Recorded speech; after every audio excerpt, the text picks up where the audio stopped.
everyone, welcome back. I'm in my car once again, even though it's a frosty, snowy day, and I don't like being out in the cold. I wanted to be out, so here we are. Today I have a light, fluffy little romance to talk about, A Spot of Trouble. I picked this book up pretty much because it has Dalmatians on the cover. I'm not necessarily the biggest dog fan a lot of the time, and I wouldn't even say that Dalmatians are my favorite species or breed of dog, but these Dalmatians looked cute, and for whatever reason, Dalmatians in fiction are like, yeah, I like Dalmatians. Let's see this Dalmatian content. So, here we are.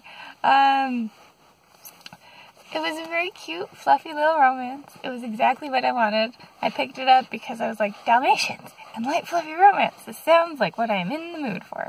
And it was very nice, and it was those things. I just also have a few questions. Maybe people who actually own Dalmatians can tell me this, because it's a slightly different context than where I'm coming from, because I worked at an aquarium, and I worked with frogs and toads, and the toads were these little red spotted toads, and they had minuscule pattern differences, and they kind of had personality, so I could tell them apart after working with them. I was like, yeah, this is this one, this is this one, this is this one, even though it wasn't like specifically part of the job that I needed to specifically identify them. After working with them, I could identify them that way. The major conceit of this book is that they can't tell these two Dalmatians apart. Part of this I could kind of see because it starts out where the girl has been living in this small town. She's the only person in the small town who owns a Dalmatian. And then the guy moves in and he brings a Dalmatian. So suddenly it's a 2 Dalmatian town. So very first thing, she doesn't know he's moved there, but she sees him walking along the beach with a Dalmatian. She mistakes that Dalmatian for her Dalmatian. In that kind of context, not knowing that he's moved there, I kind of get it.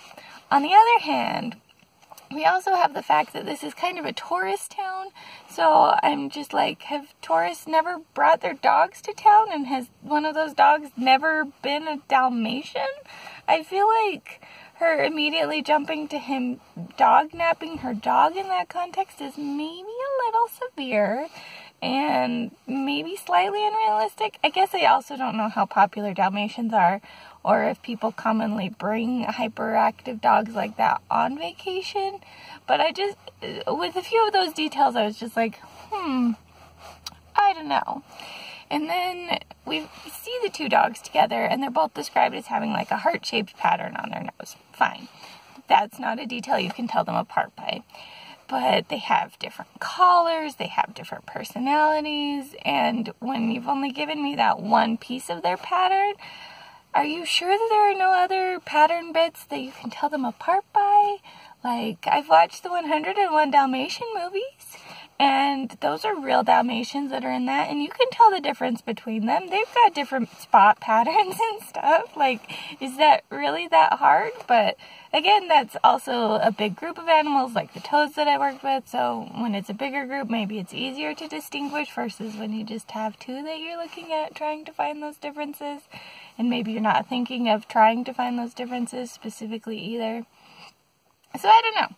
That was my biggest thing with it. I just had some, I don't know if this is how this would work kind of moments with that part of the premise. But again, if you've had a Dalmatian or spent time around other people's Dalmatians too, maybe you can tell me better if they really are that hard to tell apart.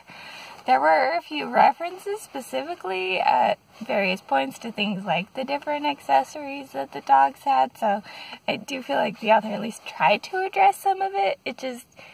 Some of it didn't come quite early enough, or was not thought out specifically by the characters in ways that I was like, yeah, this is why we mistook these dogs. But it was very cute, and that was a big ramble to, but that's just where my brain went because of how I've learned how to identify things that have similar patterns and stuff. And I mean, the dogs also have opposite personalities, which ends up being a big part of the story. So, I don't know. Just some of their reasoning for not suspecting some things with the dogs was a little, I question how slow they were on some of the uptake, especially in some of the circumstances that happened, because our main girl also has this really adorable group of old lady friends who are constantly meddling in her life and are trying to meddle in them having like a little romance and stuff. And so there's one big event that happens with that, and then the dogs both start acting differently after that, and me as the reader is like, oh, the old lady swapped your dogs. And the characters don't figure that out till the very, very end. And I was like, but the personalities at the very least are different. And there was some justification within the story, I will grant you that. But I feel like there should have been a little more suspicion on the characters' parts about what was going on with the dogs too. I don't know.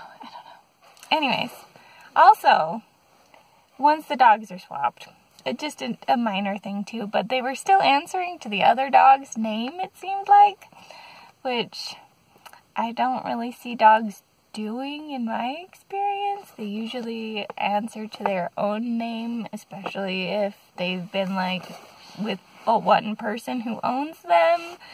So, you know, some minor difficulties with my suspension of disbelief in some of the ways that the dogs were handled. But I did love having the Dalmatians in the story. I thought they really added something fun to the romance, to have these dogs kind of bringing their romance together too. So I'm not saying it was a bad element to have in. The execution didn't quite make sense for how my brain has worked with animals. So take that as you will.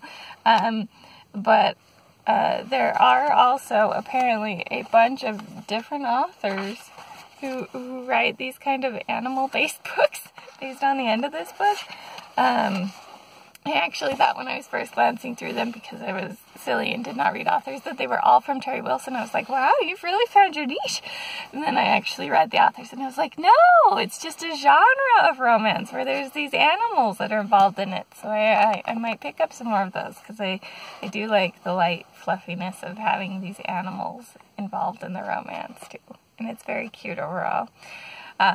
I'll just say that it was good. It was cute. I did enjoy the romance. I did enjoy the dogs. So don't take me complaining about how they misidentified the dogs as a reason not to read this book if you're interested in it. I just wanted to share my thoughts and my feelings regarding that. So yeah,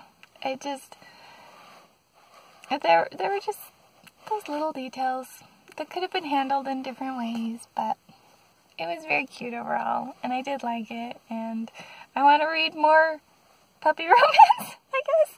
Maybe a cat romance or something too. If you know of any that are specifically like reptiles, that would be especially awesome, but I don't know how you would integrate reptiles quite the same as like cats and dogs. Just because they're a little less common as pets and people typically don't like take them out on walks or anything. You can with some lizards, but generally that wouldn't be a thing the same way as you could have a meet cute with dogs. So I don't know how you would tie it into the romance. But if you happen to know of any, I'd be very intrigued. But yeah, I do recommend this, and I think I might find some more of these little animal romances and read them too. But if you're looking for just something nice and light and fluffy, this is a great place to start. It's a very cute little romance. It's a pretty quick read. It's less than 300 pages if you're just wanting something short and quick. And yeah, I think that's all I've got for now. Please let me know if you have any recommendations or happen to have read this and have thoughts about Dalmatian misidentification and things like that as well. But yeah, that's all I've got for now. This is the Umlaut Herper signing out.